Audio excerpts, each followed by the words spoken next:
Hey, it's Erin from Book Things and Baubles, and today I'm going to teach you how to clean your Glowforge.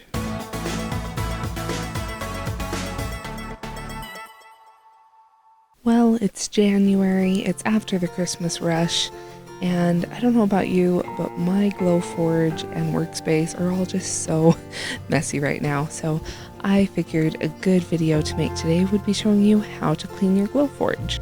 So what supplies do you need to clean your Glowforge? First of all, I recommend microfiber towels. You can get a huge pack of these at Sam's or Costco. I'll link it down below. Next, I recommend this handy dandy windshield wiping tool that I use to clean the top of my Glowforge. And next, I have a spray bottle of alcohol. Alcohol is really good at getting off a lot of the smoke stains, especially if you're working with wood. I recommend using alcohol over water, but if you're not dealing with a ton of smoke stains, water will be just fine, which is what I have in this spray bottle. And finally, I have some Windex to clean the outside of the Glowforge. And with those supplies, I'm ready to start. So I start off wetting down a microfiber rag with some alcohol. Now, a rule when cleaning the Glowforge is you never want to spray anything directly into the Glowforge. So if you're going to be wiping anything down, be sure to spray your water or your alcohol onto the cloth itself and not onto whatever part you're cleaning. But you can see how dirty this tube gets. A lot of smoke will just cling onto that tube. And since it is round, a lot of the gunk is kind of hard to get to. So I like to fold a paper towel in half, wet that down with alcohol, and stick it into the hard to reach spots. Or another good alternative is using a Q-tip dipped in alcohol to get down to that rounded part where you can't quite reach if you're using a microfiber towel. And as you can see, there is a lot of black smoke and gunk that comes off that. So you're just really gonna want to get in there and clean that out. Next, we're going to clean the head of our Glowforge. So don't be afraid to pull down the bar and then pull over the head like is shown here. And then you'll just pop it out. There's magnets that'll hold it in place. And then you'll just want to detach this ribbon as shown here.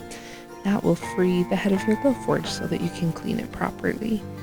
To clean the head of your Glowforge, you're going to want to get the turquoise tool that came with your Glowforge. In the manual, it says that this is one of the most important tools that comes with your Glowforge, and it totally is for this reason. You're going to stick the metal end of the tool down into that round hole, and if you heard that snap, that means the magnet has connected and you are able to pull out the lens.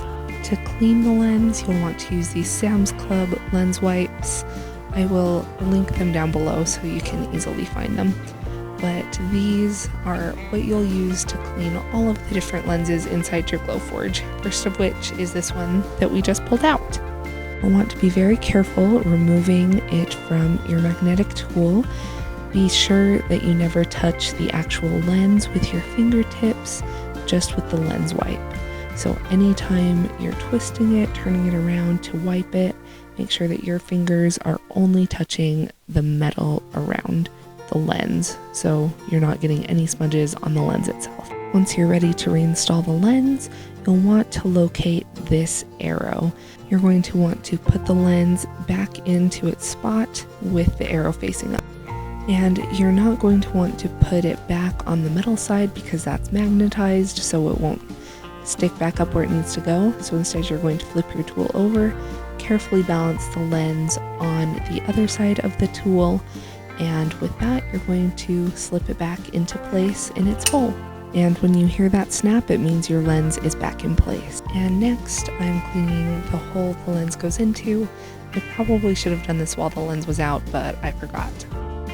Next, I like to wipe down this little lens on the side of the head.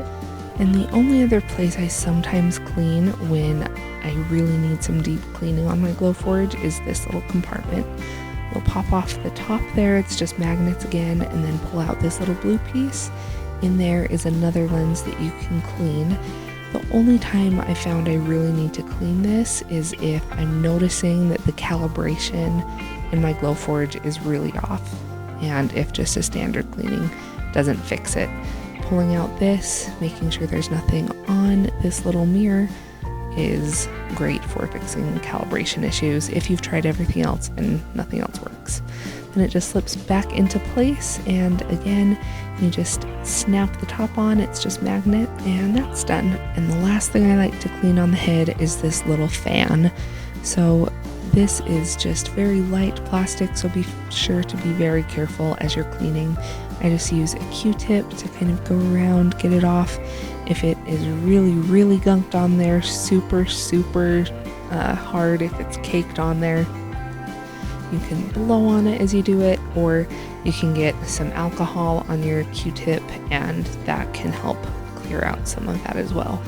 So as you can see, there is a huge difference between when I started cleaning this fan and now that it's actually all cleaned out. All of that gunk, all of that smoke is gone. One more lens you'll want to clean is located on the left hand side of your Glowforge. Just that round little lens on the metal, clean that. Then we are ready to reattach the head of our Glowforge. So just take the ribbon, click it back into place. You'll know it's secure once you hear this sound. That click, we love those clicks, and then you'll just slip it back into its spot. Again, there's magnets, so it should just slip right back into place and you'll know when it's in place. Once you've finished cleaning the head and those lenses I showed you, you are ready to push your Glowforge back into its starting position as shown, and then you can take out the bed and start to clean that. Cleaning the crumb tray and the bed is probably my least favorite part of cleaning the Glowforge, just because for me it's really time consuming. Here you can see me physically taking out some of the pieces that get stuck in the crumb tray or pushing them down further into the crumb tray. And the reason I'm doing this is because I work with a lot of wood, and that wood produces a lot of smoke, and that smoke is very sticky. So a lot of these teeny wooden pieces, if you're not cleaning out your Glowforge after every single print, which I don't, I'll be the first to admit that, but if you're not cleaning out your Glowforge with wood after every single print, that wood will stick because of all of that smoke. So if you are printing on the Glowforge with wood, the smoke is really the killer, which is why I suggest using alcohol to get all of that smoke and all that sticky stuff off. But I don't know if this is how it is for people who cut on acrylic and other materials. This is just my experience with wood. So here I am cleaning out the door and the bed of a lot of that smoke, and then I like to flip the crumb tray over and clean the bottom of that, because that is especially where it gets really sticky. The bottom of the crumb tray and then the handle of the crumb tray gets super sticky with that smoke, which is why my fingers are always yellow and smell like a campfire after I clean my Glowforge. But now you can breathe a sigh of relief because the hardest parts are over. Next, you'll just want to grab a lens wipe. It can be the same one that you use to clean all the other lenses, and you'll want to clean the camera lens. And then we'll start cleaning the top of the Glowforge. For this, I am using this fun little tool that I got on Amazon. It is originally meant to clean inside of car windshields to get that gunk off, but it is perfect for cleaning the top of your Glowforge because it can bend, it comes with microfiber pads, and it is actually what came with these cute little spray bottles. So I'm going to spray down my microfiber pad with alcohol and then just clean the top of the Glowforge. I don't know if you can see it, but it is doing such a great job at cleaning, and it spares me from having to contort my wrist to all of those awkward angles. So I'll link them down below, and I highly suggest you get one for yourself. And the final step, I spray the top of my Glowforge with Windex and wipe it down. This is my favorite part of the process because it means I am done cleaning my Glowforge. And that's it. I hope that you found this video helpful. If you did, please be sure to subscribe. I make new Glowforge related videos every single Wednesday. So if you have any Glowforge related questions, please feel free to leave them in the comments, and I'll see you next time. Bye!